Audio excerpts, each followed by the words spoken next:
Muy buenas y bienvenidos al Tanto, la tertulia semanal de The Objective, una semana, como viene siendo ya habitual, marcada por las exclusivas de este diario. Vamos a comenzar hablando con la noticia de alcance de nuestra compañera Teresa Gómez. Este martes publicaba en exclusiva en The Objective que el gobierno había ordenado a la Guardia Civil eliminar las referencias a Otegi en una investigación sobre ETA. Concretamente, los agentes habían hallado nuevas pruebas que vinculaban al líder de Bildu con el asesinato de Luis María Ergueta. En unos minutos Teresa nos va a dar todos los detalles de esta información, pero es que después de su publicación, ayer mismo de publicar esta información, una fiscal afín a Sánchez decidió precisamente archivar la causa de Otegi pese a esas evidencias de la Guardia Civil que enseguida les vamos a comentar. Y también vamos a seguir hablando hoy en este podcast, en este nuevo episodio, de las reuniones de Begoña Gómez, concretamente de la cita que montó la mujer del presidente entre el propio Sánchez y el empresario Carlos Barrabés, ya saben, gurú del máster dirigido precisamente por Begoña Gómez. Tal y como ha publicado esta semana Javier Leal, también en exclusiva aquí en esta casa, esta cita para hablar de fondos europeos se produjo curiosamente en el año 2020, en la Moncloa. Nos va a dar nuestro compañero todos los detalles, al igual que Enrique Morales, que nos va a contar también que el Ministerio de Industria ha dado una ayuda de 10 millones a una de las empresas avaladas precisamente por Begoña Gómez. Pero les vamos a contar más cosas. Comenzamos ya.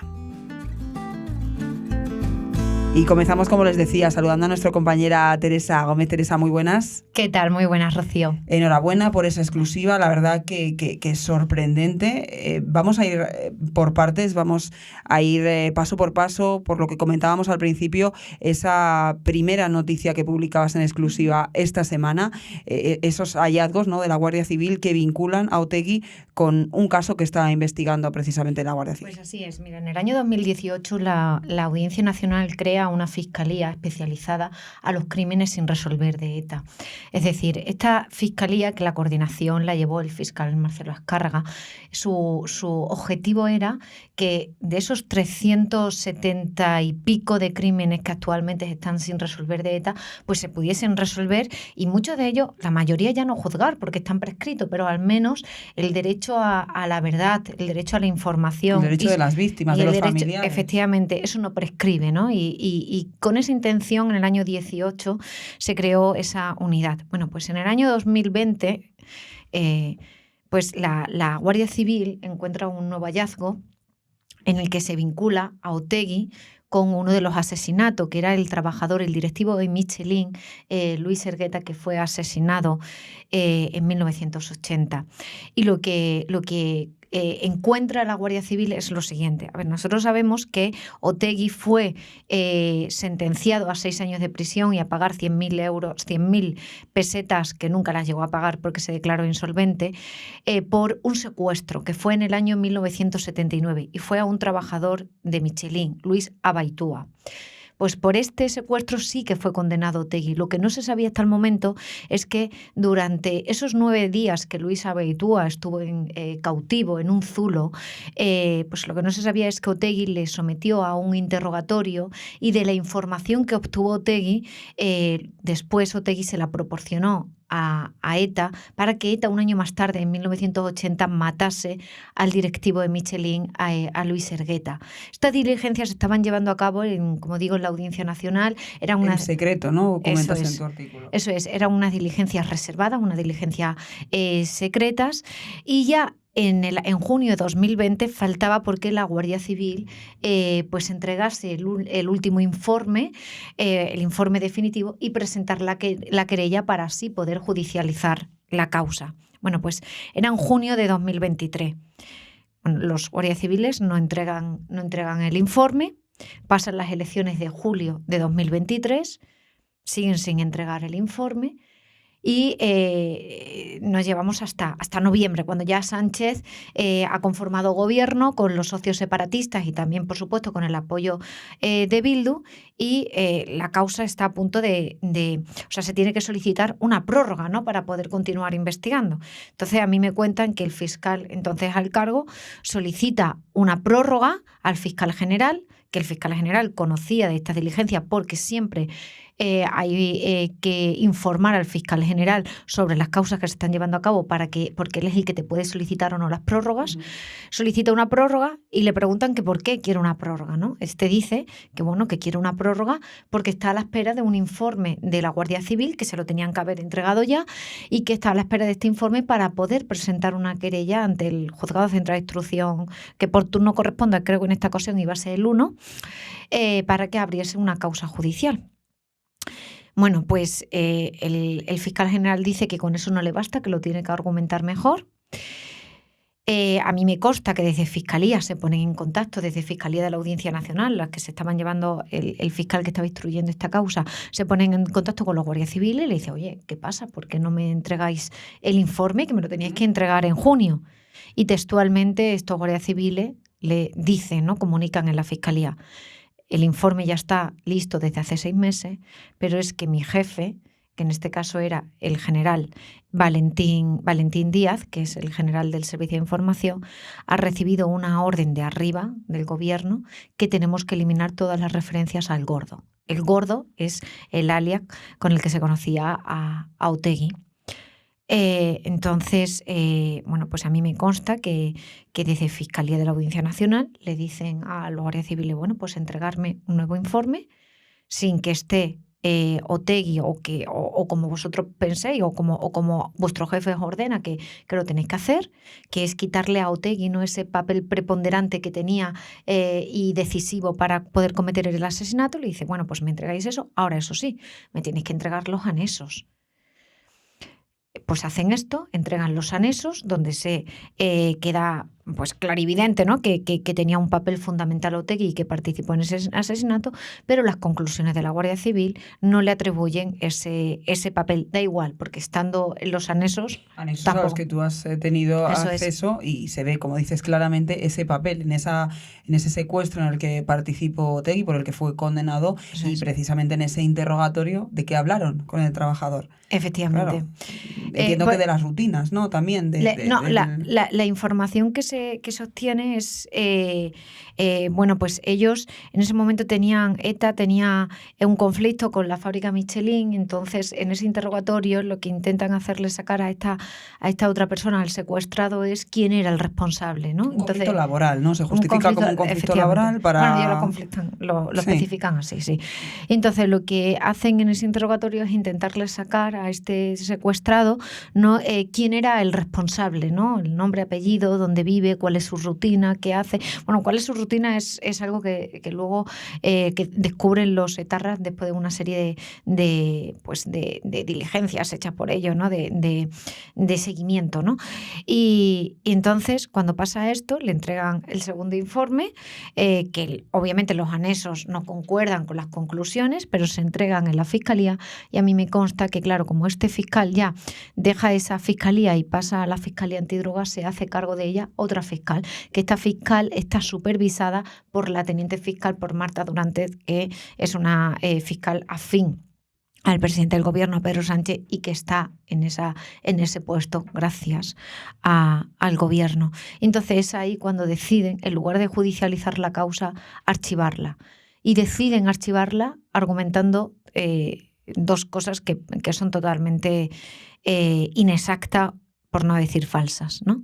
Una es, lo que dice es que no hay en los informes un papel determinante a ninguna persona y que por eso no se puede abrir la causa. Eso es falso. O sea, no hay un papel determinante en ese último informe de conclusiones que vosotros desde el gobierno lo habéis ordenado hacer a la Guardia Civil. Pero en los anexos sí que se demuestra que Otegi tuvo un papel determinante para cometer el asesinato. Por lo tanto, si la fiscal hubiese querido, en base a esos anexos, presentar una querella y poder judicializar judicializarla, lo podría haber hecho.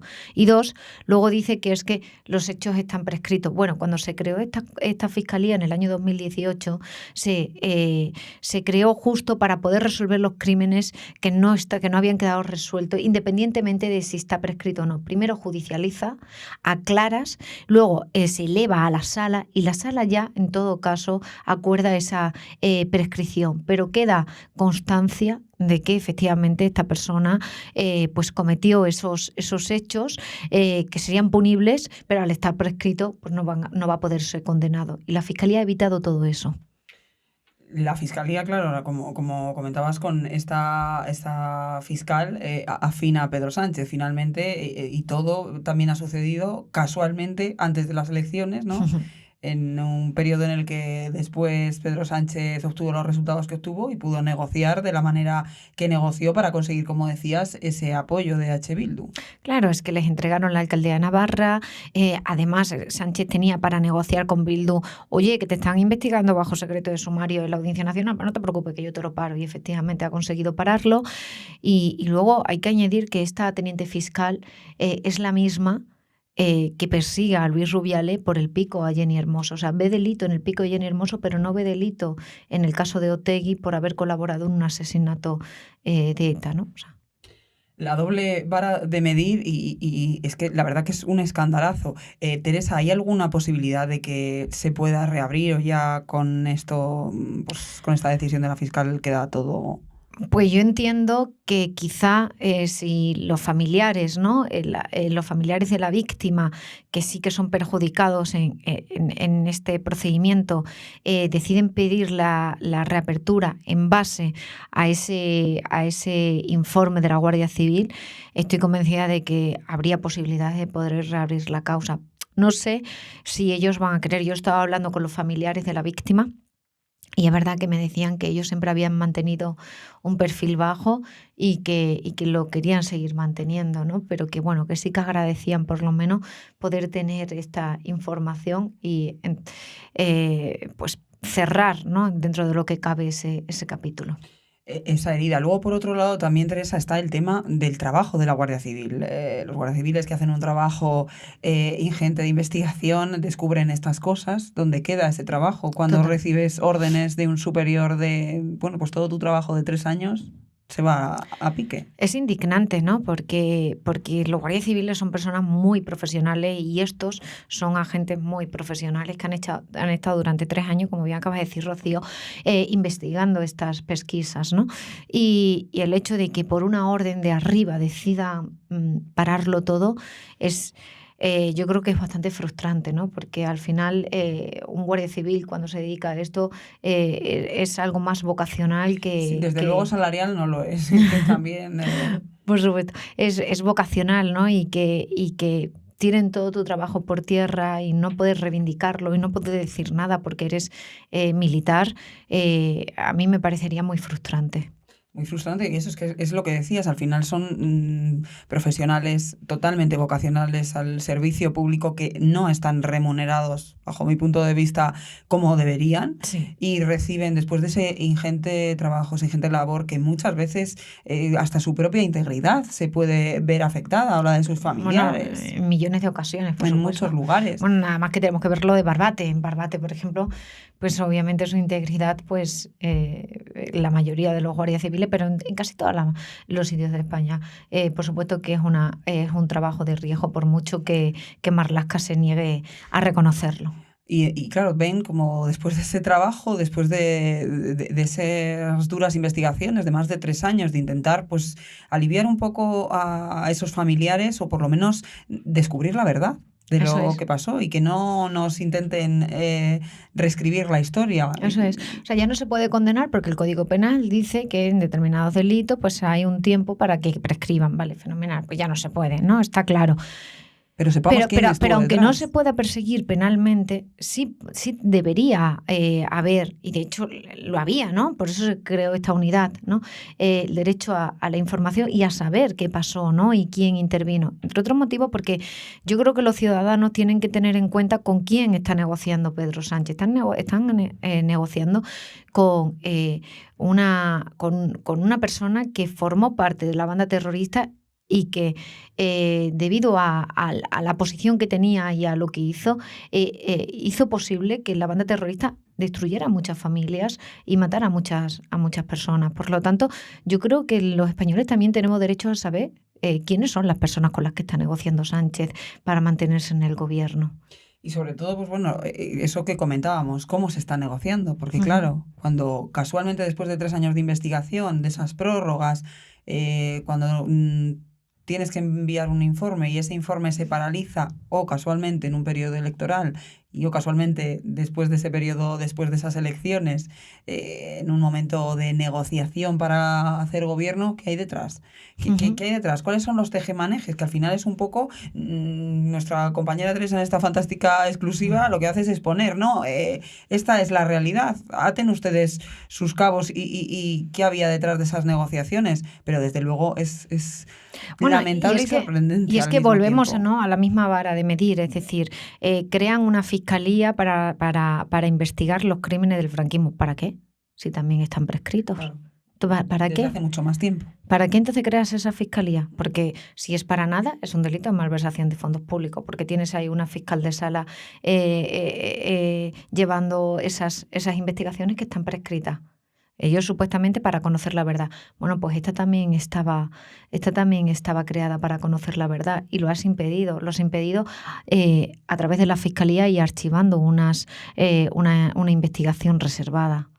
Teresa, como comentabas al principio, hay muchos todavía casos sin resolver, desgraciadamente, asesinatos de la banda terrorista ETA sin resolver, y supongo que hay investigaciones de este tipo en marcha y un trabajo que se está haciendo diario. Sí, hay más de 370 casos sin resolver y claro que en la Fiscalía han estado durante todo este tiempo trabajando a destajo para poderlos resolver y para poder, por lo menos, pues eso, resarcir, ¿no?, el derecho que tienen las víctimas a saber la verdad.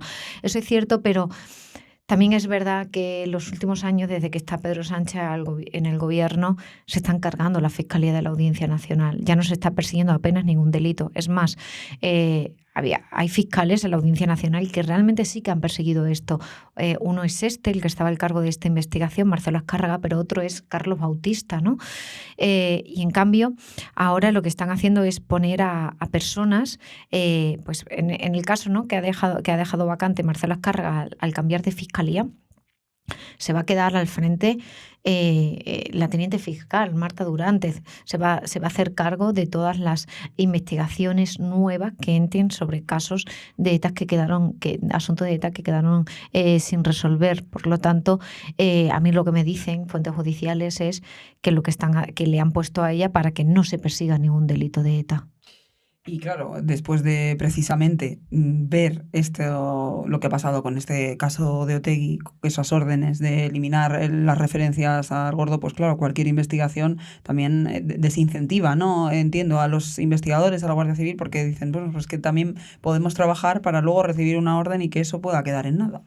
Sí, efectivamente, es que al final, pero bueno, ellos son profesionales, Sí, e independientemente eso sí. de eso, estoy convencida que van a seguir luchando y trabajando, aunque luego siempre venga un Aunque les superior. pongan piedras en el camino. Pero sí. estoy convencida de que van a seguir haciendo su trabajo. Pero que es frustrante y que nuestro trabajo está en enterarnos y poderlo contar y poderlo denunciar ante la opinión pública, pues también. Pues Teresa, enhorabuena por tu Muchas trabajo. gracias. Gracias, hasta luego. Gracias.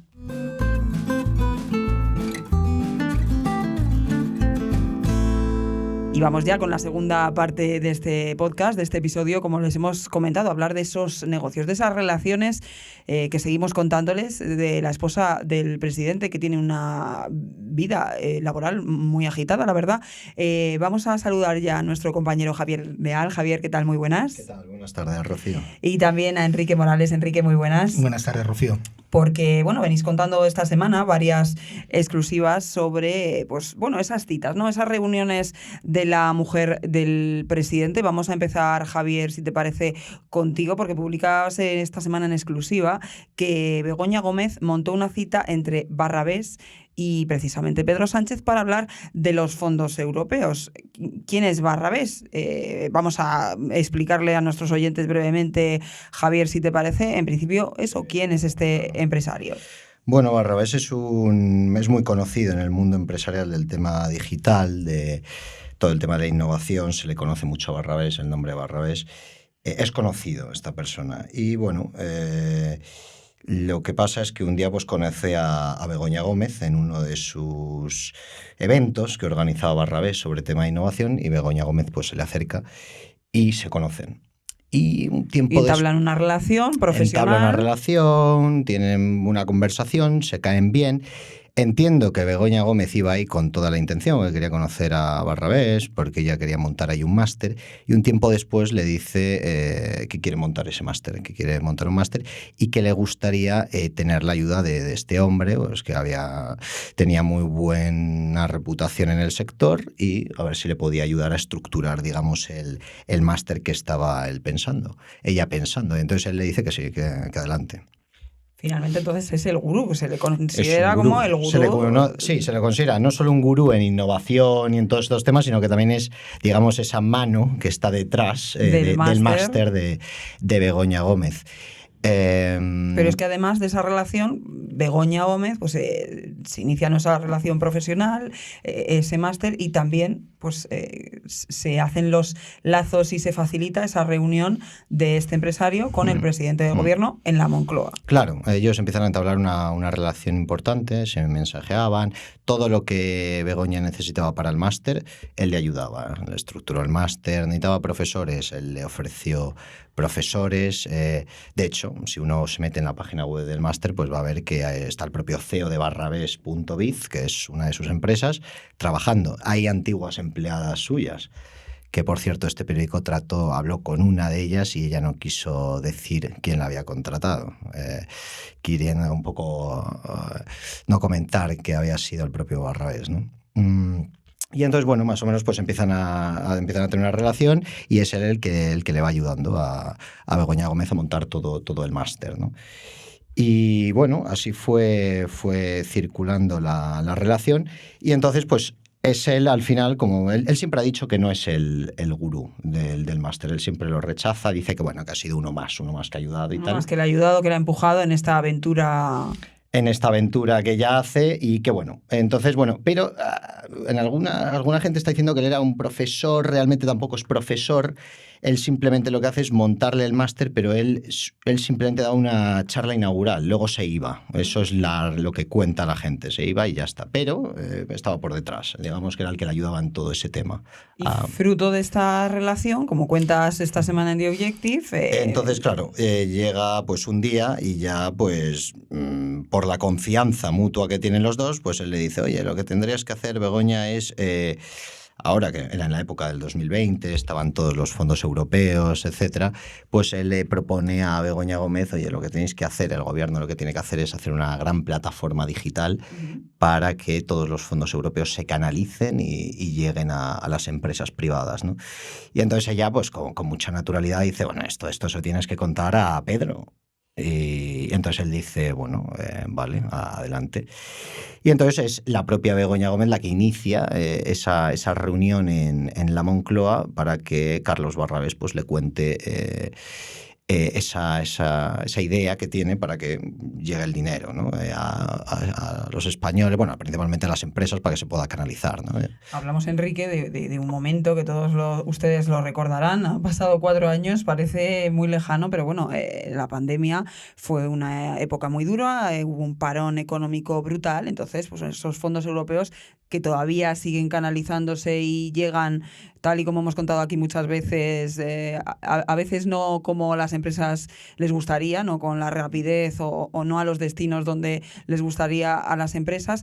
De repente va a llegar un maná de Europa, mucho dinero que había que estructurar de alguna manera para que llegase a su destino. Hablamos de una ingente cantidad de dinero, Enrique. Escuchando ahora, Javier, me llama la atención, ¿no? Porque la última subvención, ¿no? Esto no es un contrato, es una subvención, es dinero directo, que además son 10 millones de euros, que va a una empresa vinculada indirectamente con Barrabés, porque formaron una UTE y consiguieron un gran contrato pero es eso, es una plataforma para incentivos a pymes y a grandes empresas, pues para crear empleo tecnológico y todo esto, ¿no?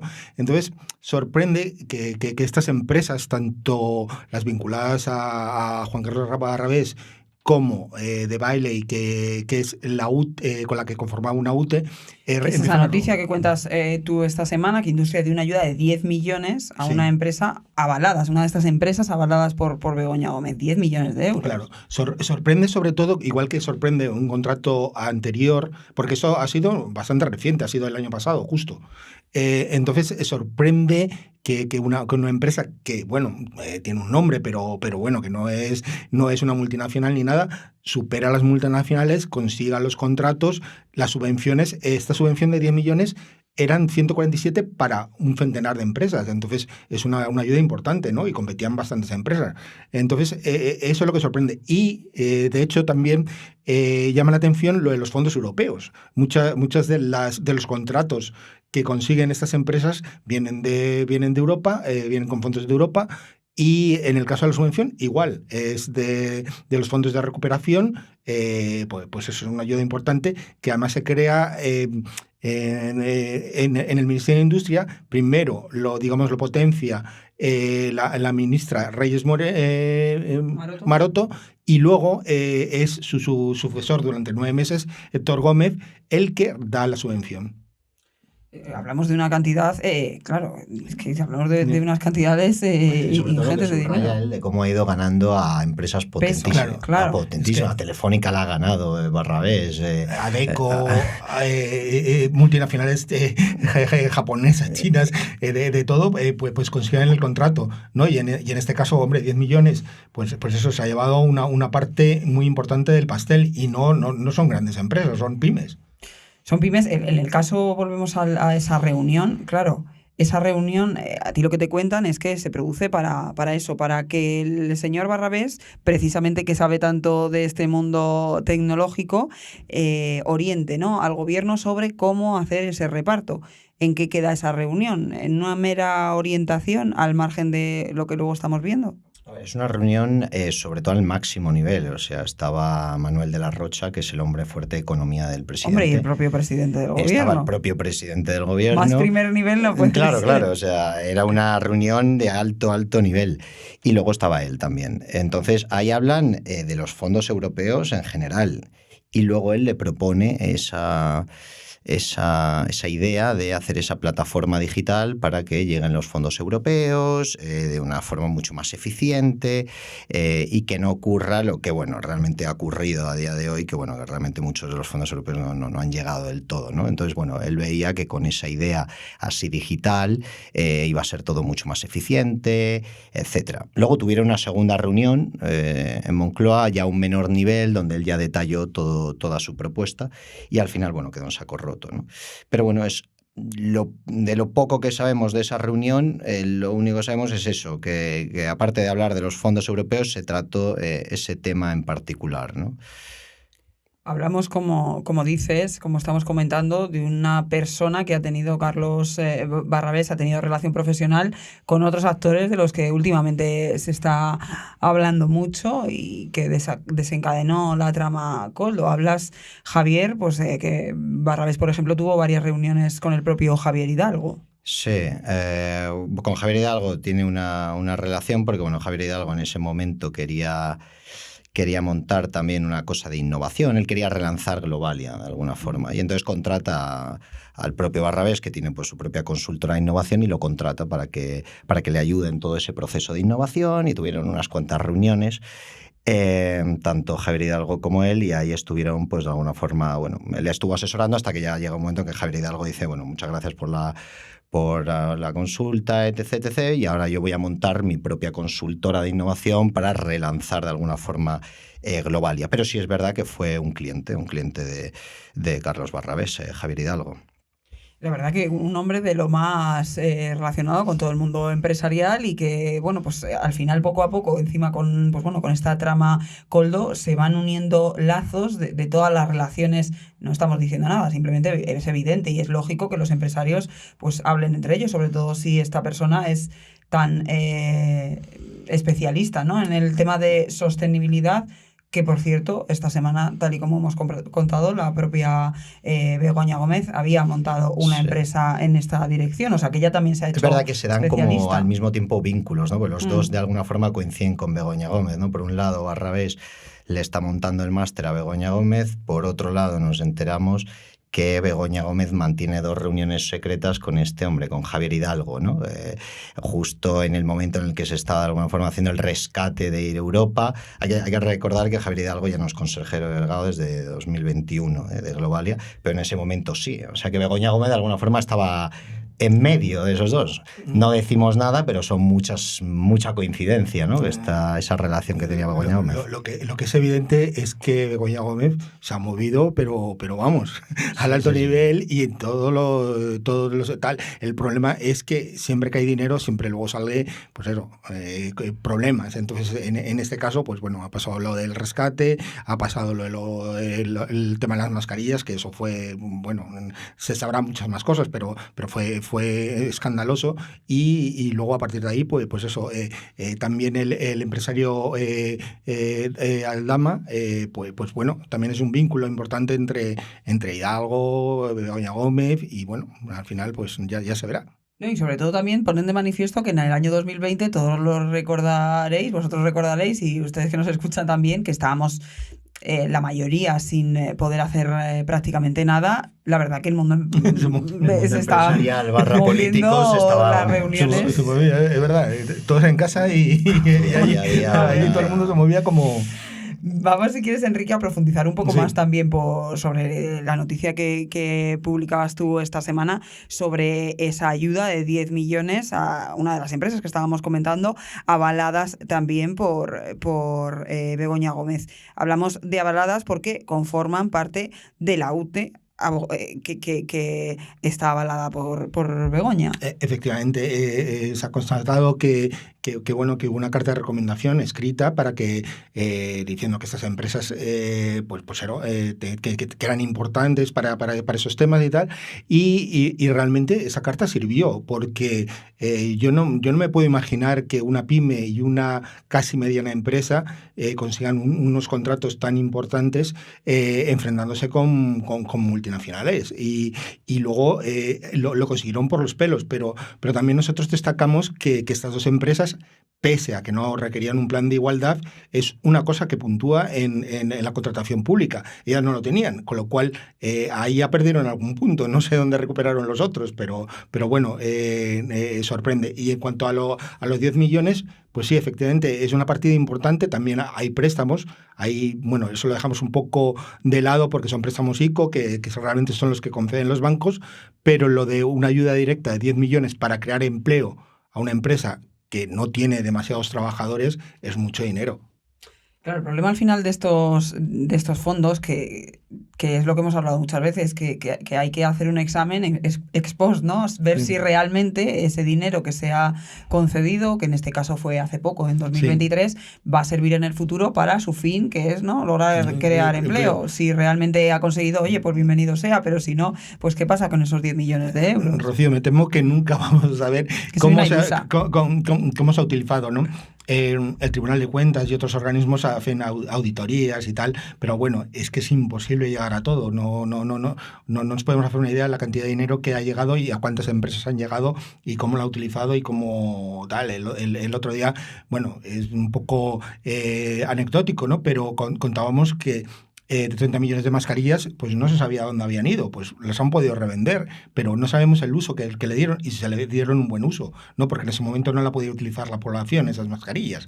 Entonces, ese va a ser el problema. El seguimiento, veremos algunas cosas, efectivamente. Sí, porque bueno, en estos fondos sí que se pretendía, ¿no? Un poco esa era la idea, que realmente no pasase como otras ayudas europeas, que llegaba muchísimo dinero y luego no se controlaba qué sucedía con ese dinero. En principio, dentro del estos fondos europeos, sí que iba a haber un examen posterior de la Unión Europea, pero claro, mucho me temo que el examen Yo no sé si lo aprobaremos. yo sinceramente lo veo complicadísimo, es decir, porque la Unión Europea no solo se va a preocupar por España, se va a preocupar por otros países y bueno, si te metes en la plataforma de contratación, hay cientos de miles de contratos durante estos últimos 4 años bueno, y millones y millones y millones de euros que han llegado a pequeñas empresas desconocidas, empresas que no tenían presentaban cuentas, que no tenían ninguna actividad.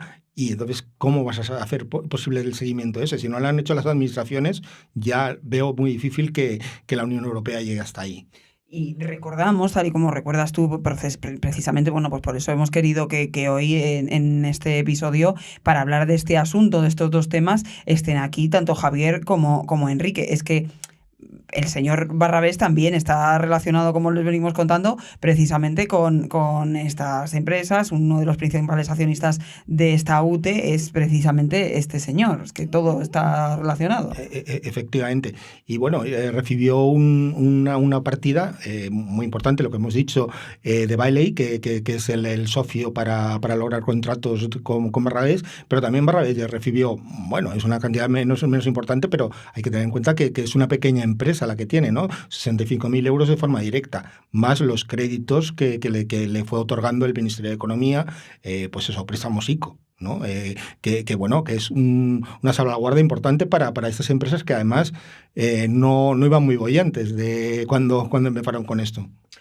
La verdad que, Javier, magnífico trabajo con esa exclusiva sobre esa reunión de 2020. También, Enrique, seguiremos seguramente conociéndote. Seguro que vas a intentar conocer más detalles sobre esa reunión. Lo dejamos. Sí, yo creo que además Carlos Barrabés ahora mismo para la opinión pública es una especie, bueno, de hombre que ha tenido suerte, ¿no? Y que, un personaje misterioso, pero que se ha genera, beneficiado, sí. Parece de momento eso, ¿no? Pero bueno, habrá que ver un poco más sobre esta persona, porque igual esconde algún tipo más de profundidad, digamos, en su área empresarial.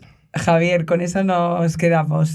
Tú, Enrique, no te vayas. A ti sí te despedimos. Muchas gracias, compañero, porque no se vayan ustedes tampoco, porque vamos a seguir hablando ahora en un segundito de más cosas. Vamos a hablar de Dominicana.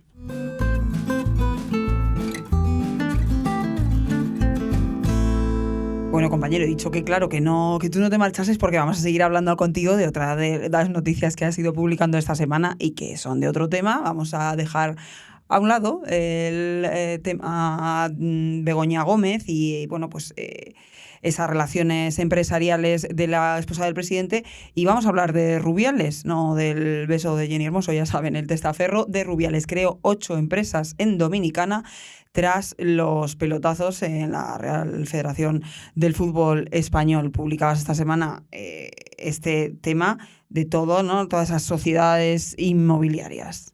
Sí, es sorprendente, ¿no? Porque la verdad es que van saliendo cosas, incluso, bueno, ahí en República Dominicana nos están siguiendo, nos preguntan cómo encontrasteis esto, cómo lo habéis hecho, ¿no? Entonces es sorprendente la cantidad de pequeñas empresas. Es entramado empresarial, ¿no? Es increíble, ¿no? Porque estoy hablando ahora mismo de Israel Dorado, que fue un futbolista, sí.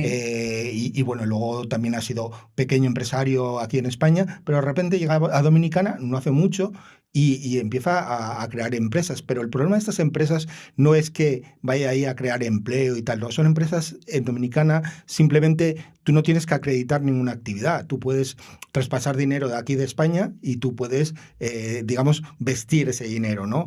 No estoy hablando de blanqueo ni nada, la Guardia Civil sí habla de blanqueo, ¿no? Se supone que ha llegado mucho dinero allí a Dominicana, a cuentas, a través de empresas y tal, ¿no?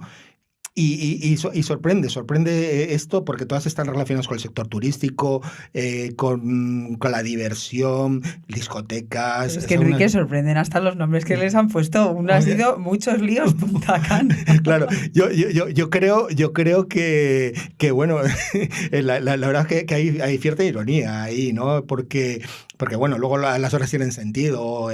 Bueno, pues ponen un epígrafe 365 con sauna, 365 beach y tal. Y todas están relacionadas con eso.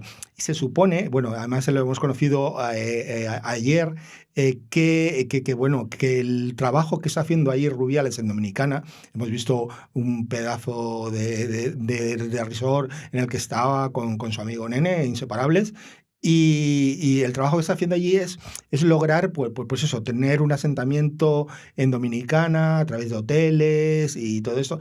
E incluso nosotros hemos hablado que allí conseguir en la isla caribeña una nacionalidad tampoco es demasiado difícil, ¿no? Con una residencia en la que acredites una especie de que lo que estamos hablando, un visado dorado, que acredites una inversión de 200.000 euros, en un año es posible conseguirlo. Nos tememos que es posible que él o ya lo había conseguido o lo esté consiguiendo.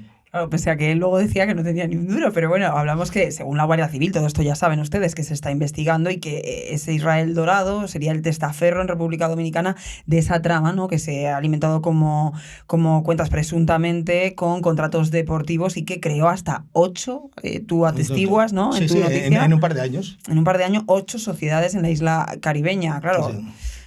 Muchas sociedades parecen, hombre, que a lo mejor el futbolista, pues oye, ha tenido una visión empresarial. Pero tú imagínate que monta, yo qué sé, un hotel, un resort. Entonces, digamos que cada parte tiene digamos, una actividad, ¿no? La discoteca, la sauna, las sombrillas y tal. Entonces, yo quiero imaginar que es esa la historia. Entonces, Rubiales ha dicho que no tiene ni para una Coca-Cola. Pero lo curioso es que, bueno, lo que vimos ayer demuestra que el dinero está saliendo de alguna parte. Tienen muy buenos amigos, evidentemente. Y entonces que la Guardia Civil le siga sus cuentas es importante, pero a ver a dónde ha ido el dinero. Claro, él justificaba que, bueno, un poco a raíz de que al final fue un poco la punta que hizo estallar todo y no tenía nada que ver con lo que ya se estaba investigando a nivel económico, que fue todo lo de Ginny Hermoso, que claro, que él pues no podía ya trabajar aquí, entonces claro, que se ha ido a buscar la vida a Dominicana, pero claro, es que eso fue este verano, pero por lo que estamos contando y se está sabiendo y la Guardia Civil está investigando, la vida ya se la estaba buscando desde hace mucho más tiempo. Mucho más tiempo. Vamos, lo que estamos viendo es que sus amigos, Nene y Israel Dorado, ya están montando una infraestructura empresarial allí. Nadie cuestiona las intenciones, lo mismo, es decir, y además nos dicen muchas veces, oye, es que la gente es libre de montar una empresa en donde quiera, ¿no? Pero realmente Dominicana se ha convertido en, bueno, está en el punto de mira, ¿no? Porque no solo ha sido Rubiales, también la trama Coldo se ha esmerado en crear ahí una red empresarial que además es ficticia, son offshore, que se ubican en solares, en viviendas ruinosas, desocupados y tal, ¿no? Y no estamos hablando de empresas pequeñas, estamos hablando del laboratorio Pronalab, que es una multinacional que se supone que a partir de ahí lavaba el dinero la trama Coldo. Hablamos que todo pasa por Barrabás, también parece que todo pasa por Dominicana y como dices, sí. Al final esto es una investigación de la Guardia Civil que veremos en qué queda y veremos también esos vínculos, ¿no? Claro. Entre ambas tramas. Y pueden salir empresas más grandes y tal, porque claro, son negocios importantes, son negocios turísticos y bueno, y allí si digamos, si te lo montas bien, puedes hacer bastante dinero. Evidentemente estamos hablando de que cualquier empresario puede ejercer Lógico. Su actividad profesional, faltaría más donde sea. Lo que pasa es que aquí lo que está investigando la Guardia Civil y de lo que nosotros estamos haciendo eco, y aquí nuestro compañero está contando, es ese entramado empresarial, porque la Guardia Civil ha detectado operativas que en este entramado sí son compatibles o relacionadas con un posible delito de blanqueo de capitales de fondos, en el fondos recibidos por Dismatec, ¿no? Que es la empresa en España del Nene. Sí. Digamos que el movimiento parece básico, pero es que claro, si tú vas haciendo traspasos a varias empresas, Gruconsa, que es una empresa constructora importante, traspasa dinero a Dismatec y luego Dismatec se lo pasa a no sé quién y luego va a otra cuenta y otra parte va a otra cuenta y otra a República Dominicana. Dominicana. Entonces, todo esos movimientos, al final se va a saber dónde acabó el dinero, pero no es fácil, no tal. En cualquier caso, a Rubiales y a todo su entorno, en principio les han congelado las cuentas. O sea que no debería haber dinero, pero bueno, no sé. Él de momento se ha movido muy bien. Él se ha movido también, publicabas hace unos días el resort en Dominicana, pueden ver ustedes todas las fotos en nuestro diario en theobjective.com, de la trama Rubiales, bueno, de todo esto que les estamos contando. 320.000 euros, unos apartamentos fabulosos. Sí. Ese resort es importante, forma parte de la historia. Lo que pasa, bueno, se autorizó su construcción ya hace unos años. Hemos podido constatar que no está acabado. Está en proceso de construcción y va a ser un puntazo porque está en una zona muy buena, cerca de Bávaro, muy cerca de los aeropuertos y todo esto, pero todavía no está tal, no está terminado. Y en ese resort sí que forma parte pues el amigo de Rubiales, el nene.